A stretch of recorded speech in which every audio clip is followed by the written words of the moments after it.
What's going on, everyone? Welcome back to another episode of the H Panel, the show where I bring on guests from all different backgrounds to talk all the things mental health.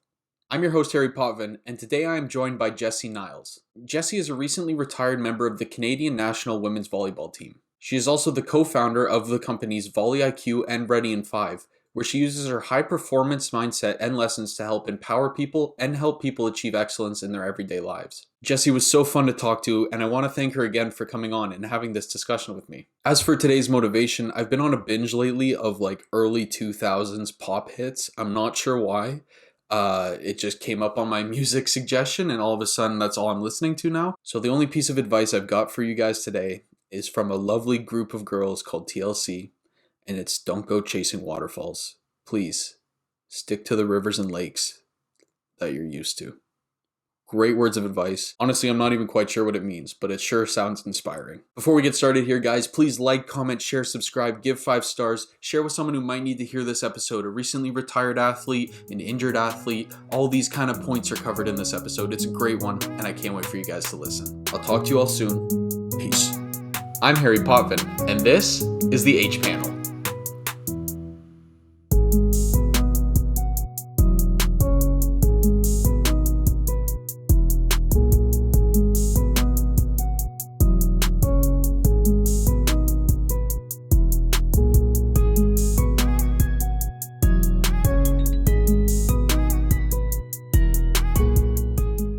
And we're live. Jessie, thank you so much for joining me today.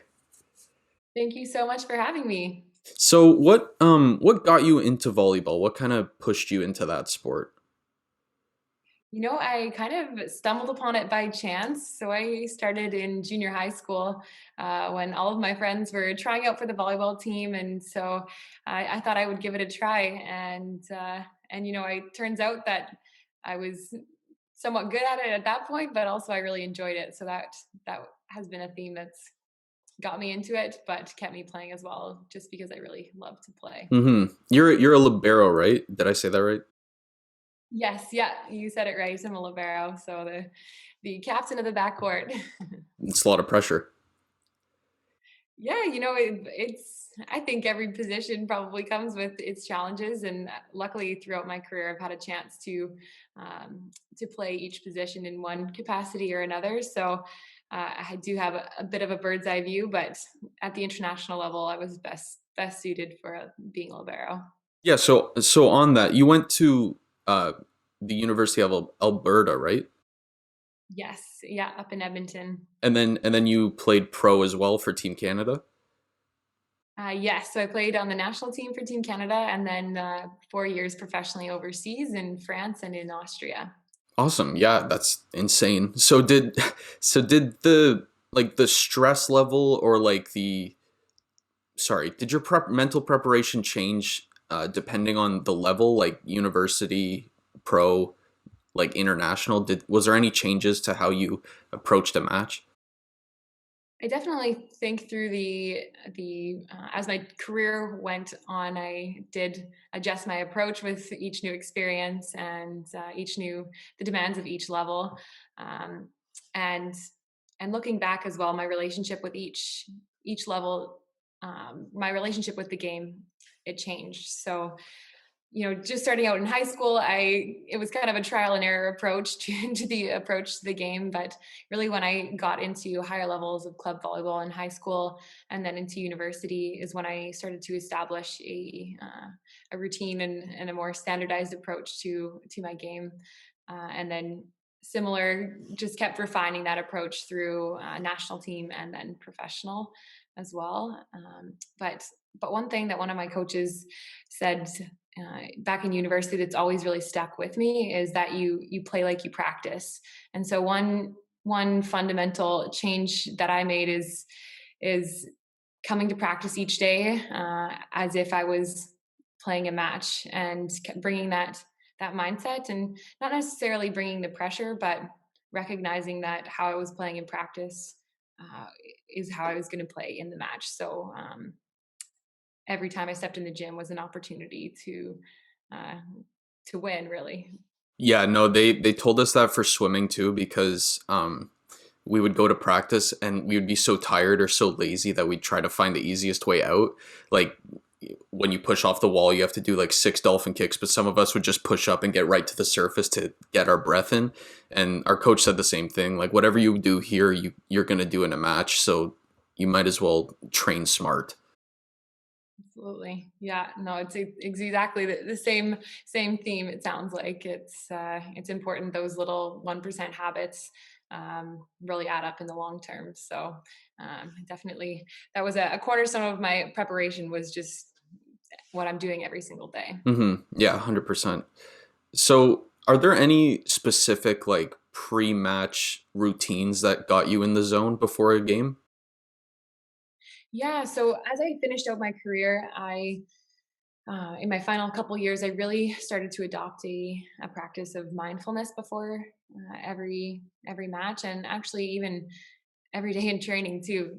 Kind of referring back to my last prep tool, but the practice of mindfulness really helped me in those high pressure situations, and um, helped me almost get out of my head a little bit and observing these natural reactions to pressure. So whether it's feeling nervous or tense or anxious, being able to kind of accept those emotions and see them for how they were, but also not let them impact my performance on the court. So what that looked like would be, just before we head to the gym, I like to use the Headspace app, or there's other tools out there, but it just was a great tool to center myself and relax a little bit, getting into the pregame. So that was a huge piece. And then another practice that I adopted was just writing any thoughts that I had in my head, swimming around into my training notebook. And so that just helped just get everything on paper, so I didn't have to worry about remembering it, or it just helped me to really process and verbalize what I was feeling or what I wanted to do in that match. Yeah, I remember I tried journaling for a bit before like races and stuff because I had so many thoughts going on, and it kind of got me out of the zone. And I would read like everything I was worried about before a race, and it just seemed ridiculous. Like looking at it, I was like, this was such a big issue in my head, and looking at it on paper, it's so like my biggest Yeah. worry was I was gonna drown. Like how? Well, I'm glad you I'm glad you did it and made it through that. Yeah, I am too. I guess like there were a couple times where the lifeguards were like on the edge of their seat. They're like, "Should we help this guy? Like he looks like he needs it."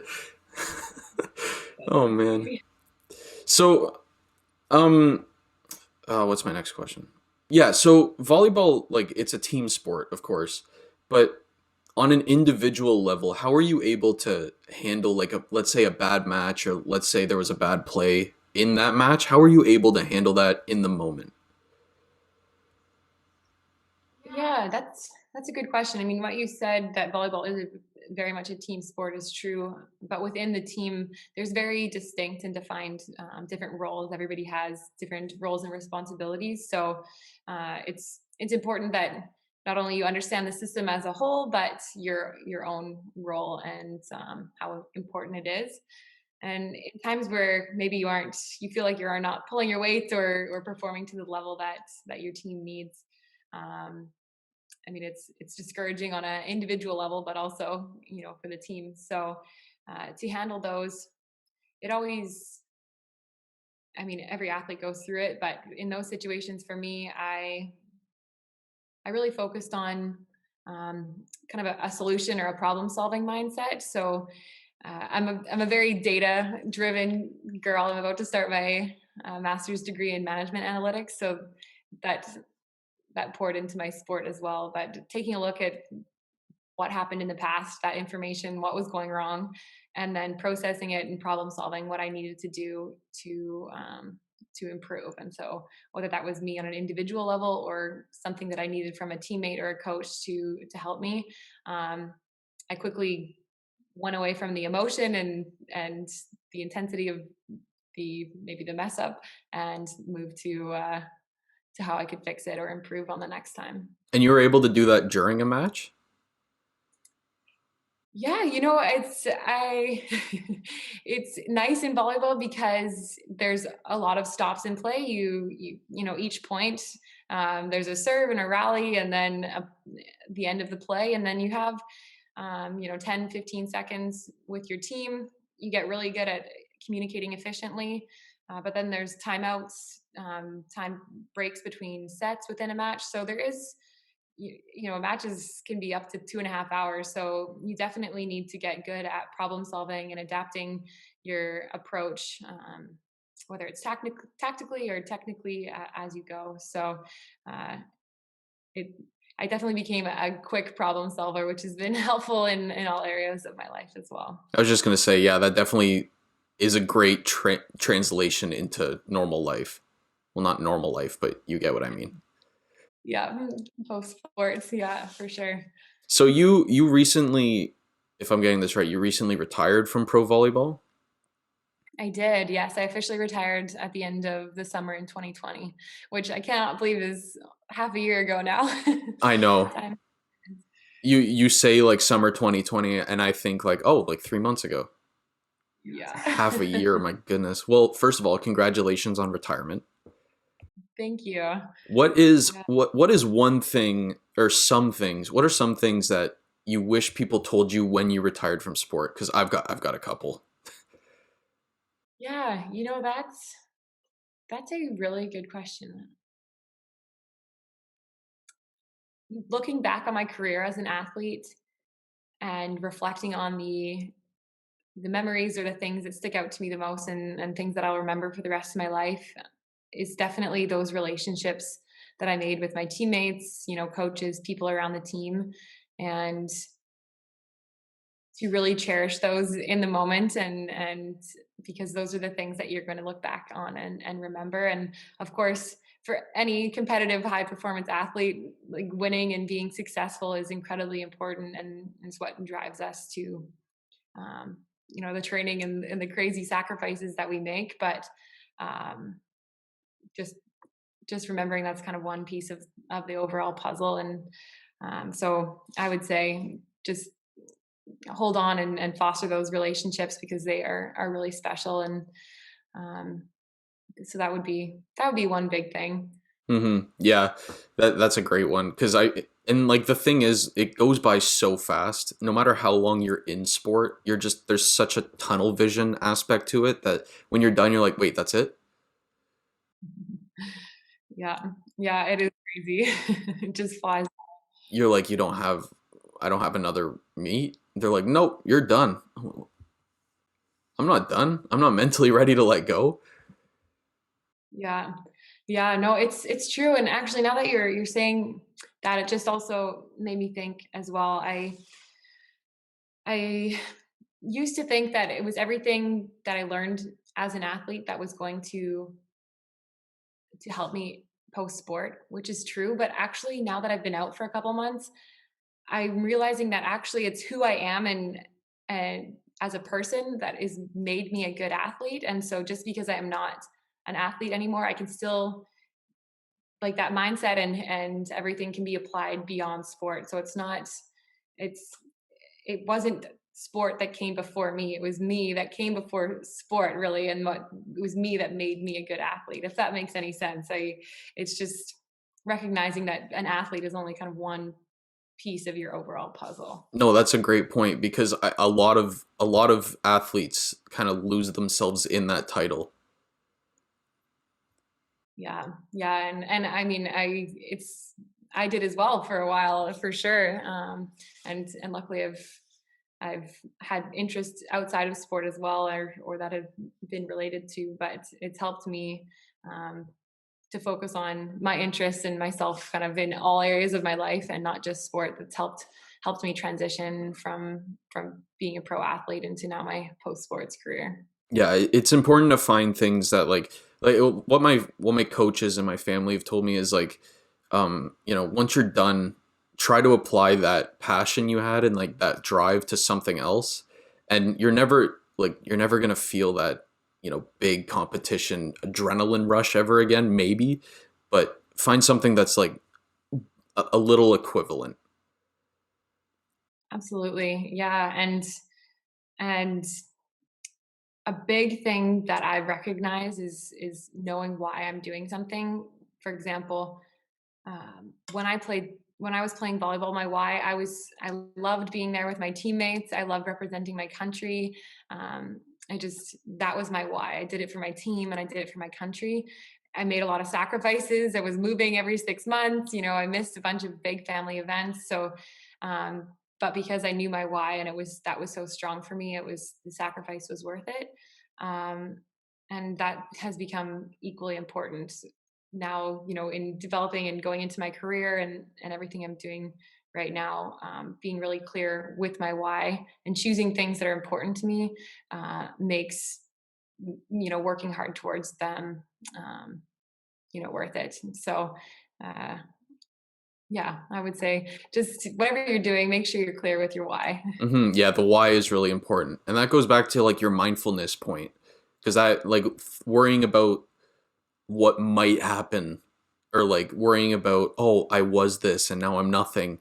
That's just gonna eat you alive. But when you focus on the why, it kind of brings you back into the present. You're like, I'm doing this because, and then you like you're almost more focused when you know what your whys are. Yeah, yeah, absolutely. Yeah. So how long were you a pro volleyball player?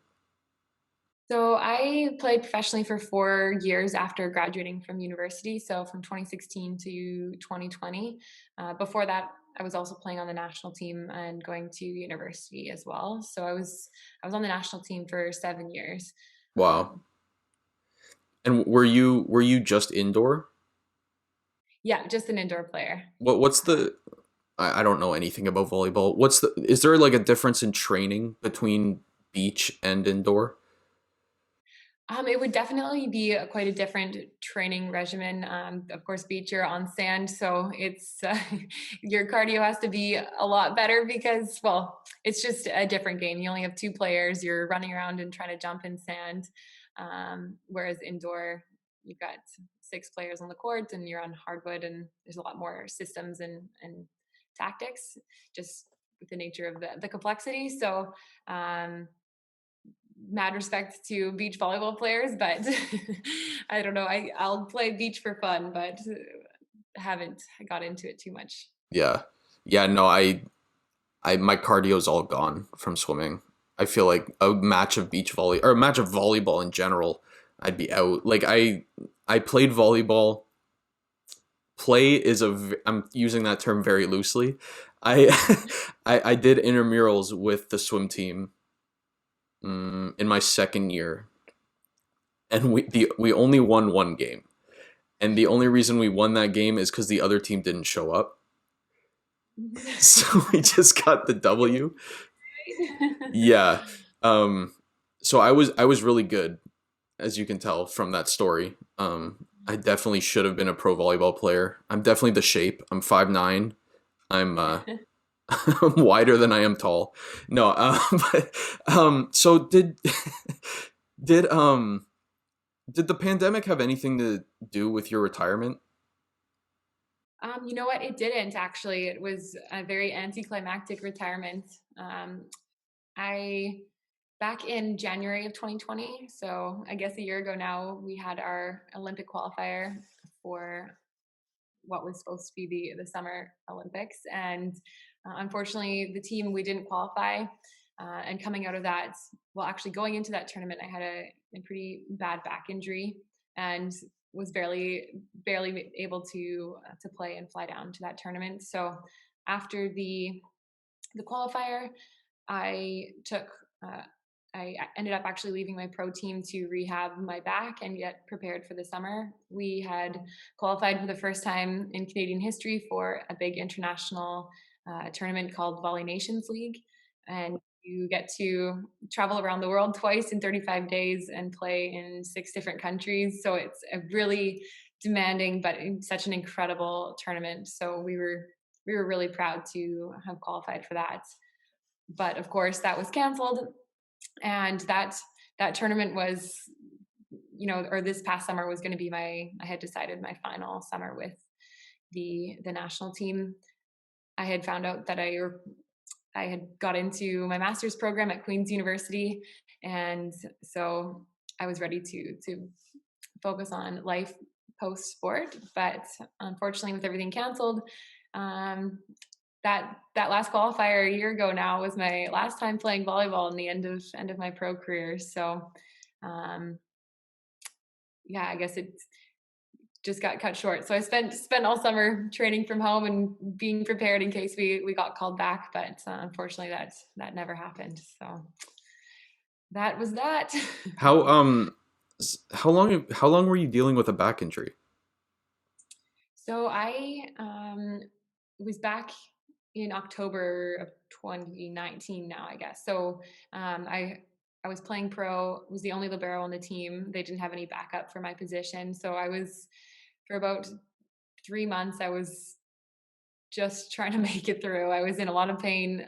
The team was giving me, painkillers and just trying to keep me together with band-aids, but it just was not a very sustainable solution.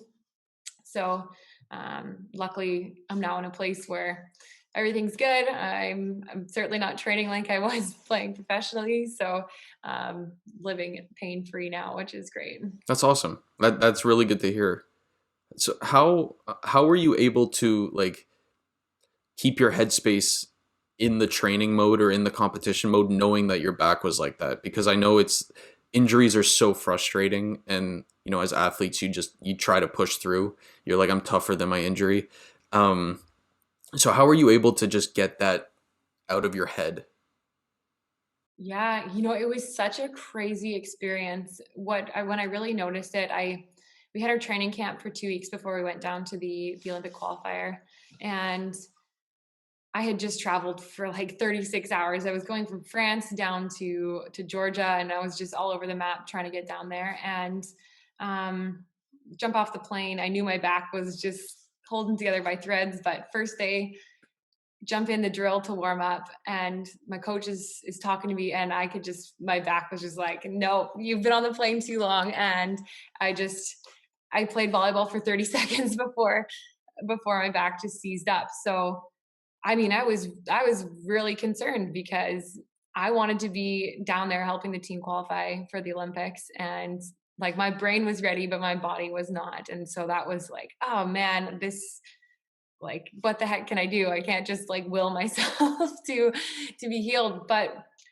we had an incredible group of trainers and physios down there, and so I spent better part of 2 weeks doing physio and rehab every single day without even playing volleyball. And what was interesting is that, well, I was really concerned. Like, I cannot be not practicing for 2 weeks before Olympic qualifier, like the biggest tournament of the quad. So, but what I did is I observed practice, like all practice long. I was zoned in and really observing everything that was going on. I was visualizing, like, okay, I'm watching the server, watching her serve at me, like visualizing what I'm going to do. And so I was physically not in practice, but mentally I was there. And jump in at the end of training camp to see, okay, is she going to be able to hold it together, like physically, but also going to be able to play to a level. And I had the two best days of practice that I've had in a long time, like statistically, not just like how I felt, but statistically. And I was just like, what the heck? How is this possible? You're like broken and you haven't played in 2 weeks. But it just really became so clear to me how important, or how much power that your brain, and when you set your intention, it can really, or it does make it an incredible impact. And so where I'm going with that is that it inspired me to actually start a side business to help athletes, because I realized the power that that observational learning, just like I had been doing, or the power that you can still be practicing even if you're not physically there. You can still be improving. So that was just a long-winded explanation, but I just it was such a powerful experience for me. And um, yeah, a real turning point. If I had not retiring, then I definitely, would be implementing some new things I learned from that into my play. That's such a proactive and productive way to do rehab, because a lot of people just assume that like when you're injured and you have to heal up, or you're doing rehab or you're doing physio, like your training goes out the window. But like, so you just ignore all the training and you're just like, I'm screwed. I gotta go back like where I started. But what you did like an intense like 2 week film work pretty much. Exactly. Yeah. Yeah, exactly. Yeah, that's such a great way to look at it as opposed to, oh, I'm broken, like I just got to start from scratch. And I'm saying that as someone who did that. But I'm kind of like knocking myself in the back, but No, it's I mean, there was a time back in the day, I mean, I broke my ankle in high school and I was kind of like, woe is me, like I'm not on the court, so I feel really bad for myself. But, just because of the gravity of the situation that I was in, I was like, I know what I'm going to get if I kind of shut it down. But let's just see what will happen if I just go all out, but mentally instead of physically. And it was just really, really powerful. well, you got nothing to lose, right? Yeah, yeah, Might exactly. as well try it. Yeah, that's a great way to look at it. The other thing with athletes, it's so stupid. Like you're injured and you just push right through it. And like I don't like relating myself to pro athletes, but like when I was in high school, I played rugby like during swimming, and I remember I got knocked so hard, like in the thigh. Like the guy broke his shoulder on my thigh, and Oh my so god. we were both on the. This was like the first 4 minutes of a match, and we were both on the ground, like fuck, like we were in so much pain. I had to get carried off, and I remember my physio was like, "You're done." Like for the year, and I was like, okay. And then 3 days later, I played again. I had to get carried off again because I was like, I gotta be there for the team. I don't care about my body. And then Yeah. I recovered. Like I didn't think anything of it, and then it came back at the very end of my varsity career. Like it came back to bite me. They were like, "By the way, you should have taken care of yourself in high school because now you're gonna pay for it." So I want athletes to know that is like when you're injured, it's not the end of the world, man. Like just focus on healing. Totally. Yeah, and even physically, but also a huge, something I ran into as well, but mentally, like the burnout, you need to be just like you let your body recover after an injury or after a workout. Like I did not mentally let myself recover just from the day-to-day grind of practice and competition. I was playing all year round, going from pro season to national team just year round. And by the end of my career, I was just so burnt out and wasn't my why was kind of gone. I played because I was loving it, like I love to play volleyball, but because I was so burnt out, I just um that was not gone, but it was a lot less. So definitely along those lines is playing the long game and having that patience and recognizing that just like your physical body needs that time to recover and heal, your brain and your mind does as well. So Hmm. yeah, it's something to keep in mind. How were you able to handle burnout? In the moment, I didn't. I think I did not handle it very well. And I think that could be a contributing factor to my back injury. I just kept pushing and pushing and pushing. And my body said, nope, you need to take a break. So if I could go back and do things differently, I mean, what really contributed to it and led to real feeling of burnout is right before a big tournament the past summer, we were heading to Russia, and 24 hours before leaving, I got word that my grandpa was going to pass away, and so I flew home for like 10 hours to say goodbye to him, and then flew back to Vancouver to hop on a plane to Russia. And during that flight to Russia, my grandfather ended up passing away, and it was just, I mean, losing a family member is it was hard for me, it was hard for my family. And um,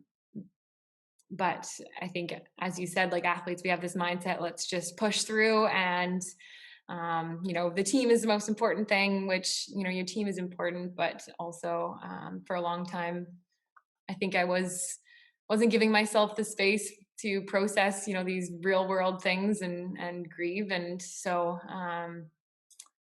i I think if I could go back, I would say to really not only reflect on what you need in whatever good or bad things that you're going through, but give yourself permission to ask for what you need and create that space, because if it didn't fit into my team schedule, I wasn't doing it, and I didn't want to ask the team, oh, I need to spend a day with my family or a week with my family to grieve the loss of my grandfather. And um, so one realization, like, you need to take care of yourself in order to take care of the team. And that's not something I did for a long time. Hmm. And I feel like for something like that, teammates would get it. Hmm. Completely. If I looked at myself or one of my teammates and if they were going through the same thing, it would be no question. So I don't know why I put myself in a different category. Yeah, yeah, people tend to do that. Like, but I feel like for anyone listening, like your teammates will understand more than you think they will. Absolutely. Yeah. And I think that's being part of a team. Like, you're not operating in this vacuum where it's just sport. Everybody comes together from all different areas of your life, and things happen. And that's what makes a great team, is supporting each other through the good times and the bad. Yeah, 100%. So I wanted to get back into, because you mentioned you have a side hustle now. Yeah, I actually have two. You have two. Jesus. Okay. So what are those two? Yeah, so I mentioned one briefly. So it's called VolleyIQ, and that was really inspired along with one of my former teammates. Her name's Mariah Walsh, and VolleyIQ, it's an education resource for volleyball athletes, and based around the use of video analysis. So the exact experience that I went through in my final tournament with the national team is helping athletes continue to improve and grow their game through the use of video analysis. So we've created a training program for athletes there. And then on the other side, a newest side hustle, which I'm working towards becoming my full-time hustle, is a new company called Ready in 5. So And no, go. Sorry. no, you go ahead and you can ask your question. Okay. Well, I was just gonna ask, what is Ready in 5? Yeah, so Ready in 5. So what we do, we bring in high performance athletes into online meetings to lead 5 minutes of movement to really get people ready to perform at their best. So these movement sessions, they can boost energy, relieve stress, be a chance to refocus and recharge, or even act as an icebreaker and a team builder. So is that just volleyball high performance athletes, or is that like you got a couple different athletes in there? Yeah, right now we're working with a group of 6 athletes, and this year we are building the team. So we're going to have hopefully all sports represented, multiple different languages, multiple countries. Right now we've got, volleyball athletes, of course, with my volleyball background, but as well, bobsled, track and field, basketball, um, to name, and then wheelchair rugby as well. So we've got a great initial core, and I can't wait to keep adding to the team. That's awesome. That's wheelchair rugby. I love that so much. What inspired you to get like to start Ready in 5? Yeah, so as you know, through the summer, because everything was canceled, it really offered me a creative space as well. I love business and I love social entrepreneurship. I love the opportunity to really create an impact in the world through really cool and unique business models. So, with that, there was two problems that I was looking to solve. One is um, this epidemic of inactivity that was bad before the pandemic and even worse with everybody working from home. And part of this working from home, I'm sure you get it with all of the interviews that you do, but there's so much Zoom gloom. Like, people are getting so tired and so fed up from just being stuck behind their computers all day. It's lonely, it's unproductive, mentally draining, physically draining. So there's a real problem to be solved there. And then the second piece is, I'm really passionate about helping athletes as well. Through my pro career, it was only by my final season that I was able to earn a salary that was I could live on. Before that, I always had, a side hustle going on or something part time so I could continue my sporting career. So I wanted to build a business that would be really supportive of athletes' schedules so that they could be focusing on their sport, but also have a meaningful work opportunity. And then the final piece of the puzzle here is with students. So students are going through the same thing. Everybody's learning online right now, so they're just in the same boat as people working. So how I've set up Ready in 5 is that for every session that's purchased, we donate one to students that are learning online as well. So that's the whole ecosystem or the series of problems that I wanted to solve through Ready in 5. That's amazing. Yeah, I love that school one because these kids, like, as a kid, you're like hyperactive and you need to move, and they're being told to sit in front of a screen for hours. Like, that's so unrealistic. Totally. Yeah. Yeah. And I mean, some of the feedback that we've got so far, we've been collecting some data, and after moving around for 5 minutes, it's not a workout, it's not fitness, but it's about getting up, just getting the blood pumping a little bit in a fun way. And we've seen results of an 80% increase in energy. So you're going to be not only feeling better, but you're going to be more productive. You're going to be learning better, and yeah, it's just a great way to also have a little bit of fun, in your day. So Yeah, so I was actually just gonna ask. So, is how do you guys split it up? It's like 5 minutes a day, or is it 5 minutes an hour? yeah, so how it works, we sell bundles of sessions. So our you can buy 12 sessions, and how they work, they get plugged into pre-existing meetings. So you don't have to schedule anything else onto your calendar, but you launch your meeting with 5 minutes of movement with Ready in 5, and an athlete logs into the meeting just like any participant, acts as a great icebreaker at the start of the meeting, and then leads the minutes of movement, and then logs off when they're done. So it's great. Nobody has to go out of their way to show up for something new, but it just gets made part of the agenda, and then everybody's ready to do some great work after that. And it's just once a day? It's as much as you want. So it could Oh, be yeah, yeah. To answer your question, it's really in your control. You could use, all 12 sessions within 1 week, or maybe you've got just like a once a month, really big, important meeting, and you can use Ready in 5 at the start of that. So um, we work with both kind of, frequently daily with some companies, and then some just want to plug them to some bigger events, whether it's internal or external facing. that's awesome. And I actually didn't know that about how, like, you guys saw 80% increase with just 5 minutes. Because one of the questions that my mom had when I told her about your company, she was like, "Is 5 minutes really enough?" And she's like, "That doesn't seem like enough." So it's interesting to hear. Yeah, as I mentioned, it's not about getting a workout in or fitness, but it's really about, get the blood pumping in your body to your brain, because that's the powerhouse of the work that we're doing these days. So if you're a knowledge worker and you need to be, have a good cognitive performance, 5 minutes is definitely more than enough. Uh, we adapt our routines, whether you're just um, a pro athlete like me, you can benefit. But even if you're not getting much exercise at all, you're going to see a benefit. So we've designed really accessible programs. But yeah, again, it's just about getting the blood pumping so that your brain is ready to go. Yeah, I love that because, like you mentioned, this Zoom gloom we have, it's so true. Because, like, we're used to, like, being out in public and channeling everyone's energy, or, like, seeing people, touching people, like, being in a group situation. And now we're, like, in these, like, my studio is, like, so small, I can't even stretch my arms out. And, like, you're used to being in these rooms looking at a screen, not really talking to people. Like, I'm talking to you, but we're not in person, you know what I mean? It's like a whole different thing.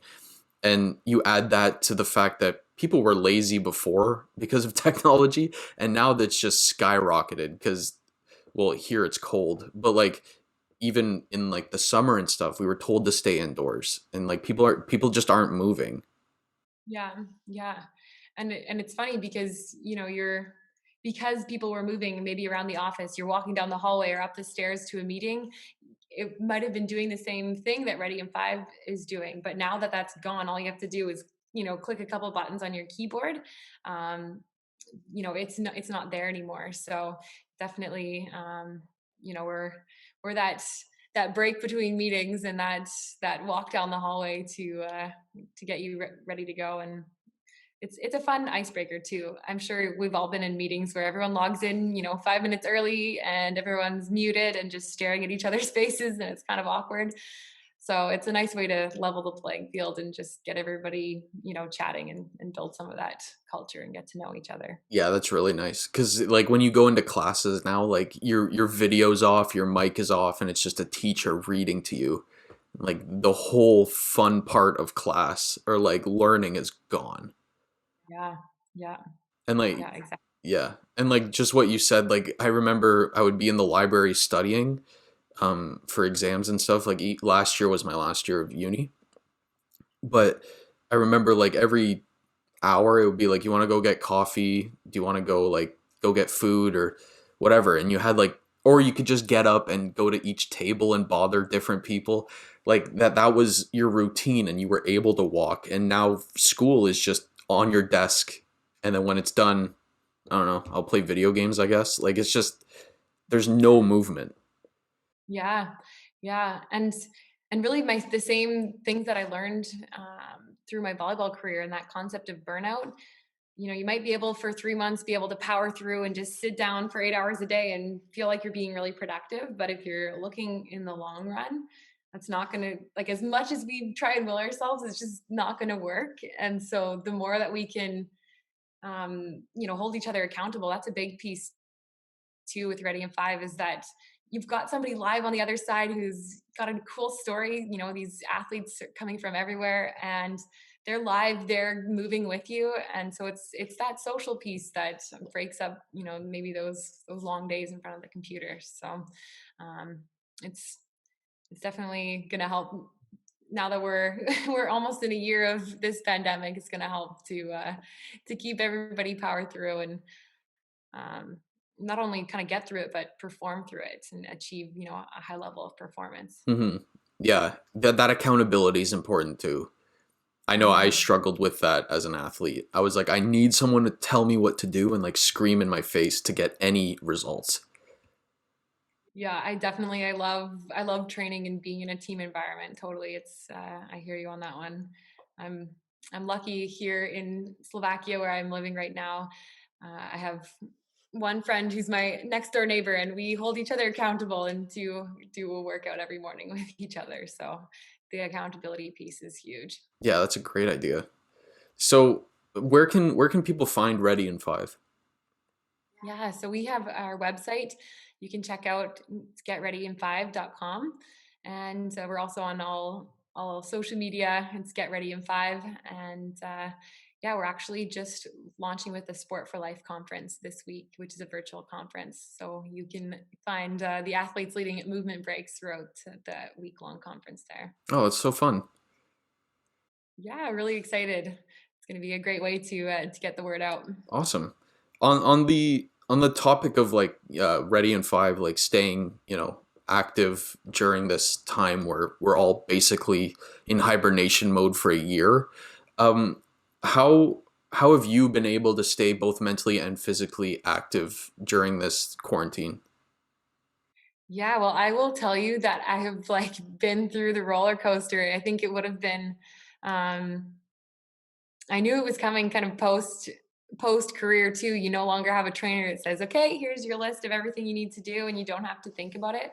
So it was the first time in a long time where I was really in the driver's seat and didn't have to be working out for, volleyball performance or part of my job, but I had the opportunity to really do stuff because I enjoyed it or liked it. So that definitely wasn't an easy transition to make. Luckily, back when I was in Canada for the summer, I was actually out at my grandfather's old house, house sitting it before it sold. He had a big place in the country and a massive house. So I had the opportunity, even in the middle of summer, I was skipping and doing all my workouts in the middle of the living room and running around outside in the country because there was nobody else around. But so the summertime, I was kind of cruising, and then I came to Europe in this tiny hamster cage of an apartment in a lockdown, and I didn't have my walking treadmill and all my workout gear and all that stuff. So I was really um, there was a while there I was like, oh man, I do not know what I'm doing. So I'm starting to get into a flow, a new routine. I have my dog who I take on a walk every morning, which is a good way to get out. And then um, I've got to my workout buddy who I mentioned, and she lives next door, so we're part of each other's bubble here. And finding, luckily, we can be in person to hold each other accountable and have fun and incorporate that social piece. But I think for other people, maybe finding a way you can virtually connect and find that accountability. So, firing up your Zoom or your FaceTime and working out or just exercising and feeling good together. So um, that's kind of on the physical side, but it's very hand in hand as well. I mean, I think days where I get out and get moving, I feel better, and but also I've started to. I mean, I'm sure people have gone through it, but you beat yourself up when you miss a workout or something. But just giving myself kind of permission to not feel like I need to work out to the max every day, or I can just really listen to where I'm at. And so that was just a long answer of I'm still figuring it out, just like everybody else. I haven't found the magic formula, but yeah. So if anybody's got some ideas for me, I'm all ears as well. Yeah, no, me too, honestly. That point you just said where like you give your brain a little bit of a break when you're not working out like 100% all the time. That's another thing I want like retired athletes to understand is in sport you're used to 100% every time. You don't have to do that unless like you're aiming for like a masters competition or whatever. Like if you're looking to pursue further, then maybe. But if you're retired, like you don't have to die every practice or every day, sorry. Yeah. Yeah, totally. It's definitely it's funny because like exercise or workouts were always just tied to performance for me, but now I have less like a job that's less about physical performance and more about mental performance. And so if I need to find a routine and habits that support that mental performance. And so that may not be these crazy, 2.5 hour long intense workouts or whatever. Yeah, yeah, exactly. And then I guess my last question here for you, because there was a news article that came out recently about how Tokyo is actually considering not doing the Olympics at all, and it's already been postponed, right, to 20. Well, this year I guess it's 2021. I keep forgetting it's 2021. So it got postponed to this summer, and now they're talking about it not happening at all. Which for athletes who maybe trained all summer and all winter for that, it can be like a huge hit. So what Yeah. should these athletes consider? Like the athletes who maybe were aiming for Tokyo, but also for competitions like nationals or international competitions that aren't happening. What should they consider moving forward? Yeah, well, I mean, I really have a lot of empathy, and I understand how tough that is, and it's such a collectively tough situation for athletes. And so yeah, just my heart goes out to everybody. But some I'm reading a book right now. I'm sure maybe many of you have read, called Atomic Habits, and it just some things that have stuck out to me is that once you reach a goal, it's not like this end destination, right? There's always something beyond. And what I'm getting at with that is that you need to enjoy that process, those little steps, that 1% every day. Um, and as a result of those efforts, that will get you to those goals. And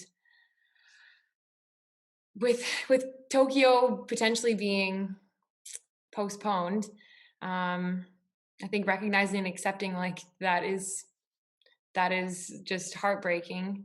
Um, but maybe kind of reeling it back in and taking a look at the day to day and finding the joy in the small things, um, and kind of going back to that why you love to just push yourself to the limit every day, or train like you do, because I think then no matter what happens with those big things, those big goals, so the Olympics or nationals, um, if they don't happen, you'll still have an incredible journey to look back on. Um, yeah, so I think that maybe you can find a little bit of solace or a little bit of comfort in enjoying the journey. Yeah, it's like that cheesy saying where it's like, enjoy life's a journey, not a destination, or something. That really cliche saying, but it's so true. Yeah, yeah, exactly. But I mean, it doesn't take away the fact that if it's those big competitions, I've been there. It's just it sucks, and I think it's a grieving process that um, you just have to give yourself time and space for, and allow yourself to grieve the loss of those big moments. Yeah, or else, like you mentioned before, you're gonna experience that burnout if you don't take time to sit down. Yeah, exactly, exactly. And like, what better time to sit down and like recalibrate than right now, right? Yeah, no, it's definitely when some things go to the wayside, it opens up space for others as well. So um, allowing yourself time to process and look for those new opportunities as well. Yeah, 100%. So where can my viewers find you? Yeah, so feel free to reach out to me. I'm on social media, so Instagram, Jessie Niles, as well as LinkedIn.